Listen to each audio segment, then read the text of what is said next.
And we are back with a brand new Suicide Squad Kill the Justice League video, recapping the latest Insider and breaking down my thoughts on it. This was a chunky one, and despite focusing on the support crew, I think it actually went a lot further than we thought it would do, with a big Arkham character making the return, a first in-depth look at loot, builds and crafting, and the support crew who is going to enable all that, and of course, King Shark's remarkable one-liners. Let's start with the latter, shall we? She is not made of meat. Is this what you call a vegetarian option? He's the best, man. Of all the one-liners that we've seen in trailers so far, him and Boomer, they're the best. Anyway, I thought this was a proper solid showing of kind of the nitty-gritty details that some of us have been wanting to see. As someone with hundreds and hundreds of hours in Destiny, Avengers, I loved Anthem, I've been really intrigued as to what the loot system is going to look like. But before we get to that, we gotta talk about that returning character. Minor spoilers ahead, but if Rocksteady feel okay showing it, I feel okay showing it. I don't imagine this is going to be a very big thing. So, you got 5 seconds to get out of here if you want to go in completely blind. You still here? Okay, Ivy is back, baby. Well, kinda? It was a reveal that I was not expecting, to be honest. So, she's no longer Poison Ivy and is basically reborn and created by Lex, as far as I understand. Nevertheless, a lot of people did call this, and it's exciting to see, I can't lie. I'm always happy to see a beloved Arkham character show up, so I'm delighted to have her back. I guess that ties in with the whole real theme of this Insider. The loot, the crafting, and the afflictions. So, the support cast of Penguin, Gizmo, Toyman, and Hack. Let's start with probably the most exciting out of all of these, Gizmo. We actually got a look at a brand new gameplay mechanic revealed in this Insider, and that's pilotable vehicles and vehicular combat. So, the idea is Gizmo is able to spawn and send out these vehicles on the map that we can take control of and create even more carnage around Metropolis. We've seen nothing of this so far in previous trailers, and I assume they're taking what they learned in the Bat Tank and Arkham Knight, and then bringing it up another level. To me, it's a really welcome addition to diversify combat even more, so I'm 100% on board, and it's definitely more than just a Gizmo. Pun intended, you know the drill. Anyway, I'm excited to see what inspiration they take from the wider DC universe for this and how it's expanded upon. Penguin, he's our arms dealer, true to his name in the Arkhamverse history. He's the man that we'll be going to for crafting or upgrading weapons. We never got a look at what upgrading actually quite means. All we saw was just like a visual upgrade. We did get a little look at different kind of archetypes of damage, so like Bane or Black Mask, but we never really understand if it is just like more damage, if it's just visuals. We don't quite know the intricacies of it just yet, but he is our armsman.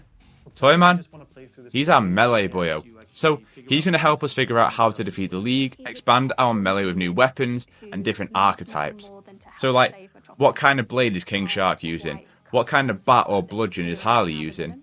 We saw a few different archetypes with looks at them in combat. Then there's Hack. Hack acts as our upgrade tree.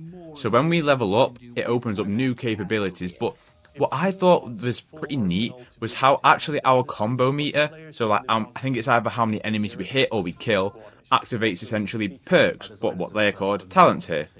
It looks as though they create different buffs, whether it's enhancing our current movesets, intrinsic abilities, etc. We got a brief look at those, but I'm excited to get into the real nitty gritty of them and do some min-maxing with that baby. Oh, and she's also hacked the Justice League comms, so we can basically hear Batman commanding Brainiac's forces, which is either really cool or that is absolutely terrifying. Anyway, coming full circle is Ivy. Ivy is in charge of afflictions, essentially the bougie term for status effects, of which there are 3. But there's a nice innovative mechanic to these, unlike other looter shooters. So, of course, there's fire, ice, and I think toxic?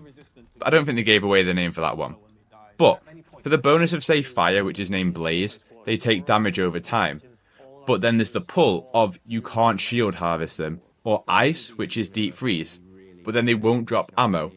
I like the kind of push and pull that this provides and how that might affect your build. So, these afflictions can be applied to the melee, the guns, and even the grenades. A lot of build crafting potential here. I'm excited. So, the loot then.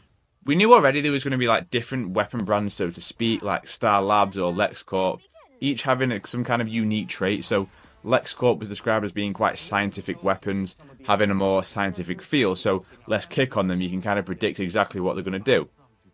From there, you can then take those guns to the Penguin, and then make them your own. So, like I said before, Bane-inspired themes, Black Mask, and I just love this Arkhamverse, man. Like, there's so much nostalgia here. This then creates Black Mask perks or rounds, and everything just feels unique. It's not revolutionary in the shooter space or the looter shooter space, but I do think it has a true Rocksteady spin on it. A varied identity, while it's not going to blow anyone away, I think it's shaping up to look pretty solid. I'm still wondering, though, about their kind of versions of exotic weapons, how the loot loop works, etc. Though, that's kind of me with my big old, like, Avengers and Destiny thinking hat on. I think it's pretty interesting. How is this going to hold up as a sort of end game, especially when you have kind of crafting in there, etc. And to be honest, like, that's one of my only real concerns for the game now, especially with this being a live service game, love it or hate it. What is this end game? What is this post-launch looking like? And well, that's what the next Insider is going to cover. They're going to be revealing their post-launch plans, well, at least some of it anyway. And I think there was a few exciting hints in there.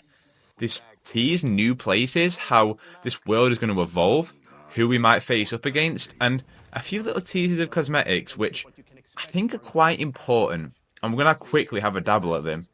Again, Rocksteady have already shown off some insane looking items in terms of cosmetics, but to shout out a few more here, we got our first look at the Wayne Tech looking Deadshot, and I think it's a colour variation of it as well.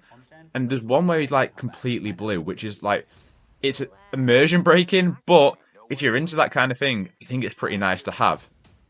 There's also a very much a blink and you miss it moment that is King Shark in what I think is an Aquaman inspired suit.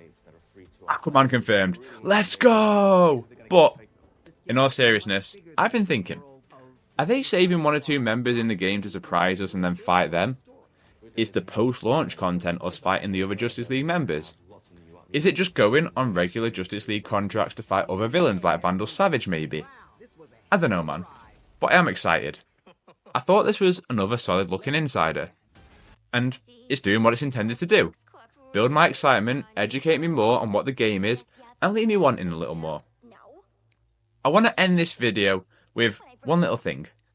It's been a tough year for game devs, a tough week for Rocksteady and Insomniac. So, if you're excited about this game, go and tell the developers how excited you are. What you're looking forward to. If you played a game this year that you really loved, tell the developers how much you enjoyed it. These people, right? And I think so many people just forget they're just people. They spend years of their lives making an experience just for other people to feel happy, to experience some joy. Don't be a prick. If you loved a game somebody made this year, go and tell them. Because truthfully, as an industry, we don't deserve these developers. You can dislike something in a video game without harassing the developers, without being an arsehole. It costs nothing to be nice, so over the holidays, make it your mission to let them know that you appreciate them. And well, that's it. You know the drill by now. We are 1 month away from the launch of this game, so if you're excited, drop a like to show that. If you're looking to stay up to date on everything on Suicide Squad from now until launch, at launch, and everything beyond it, hit that subscribe button. Let me know what was your favourite part of the Insider down in the comments below, and I'll catch you in the next one.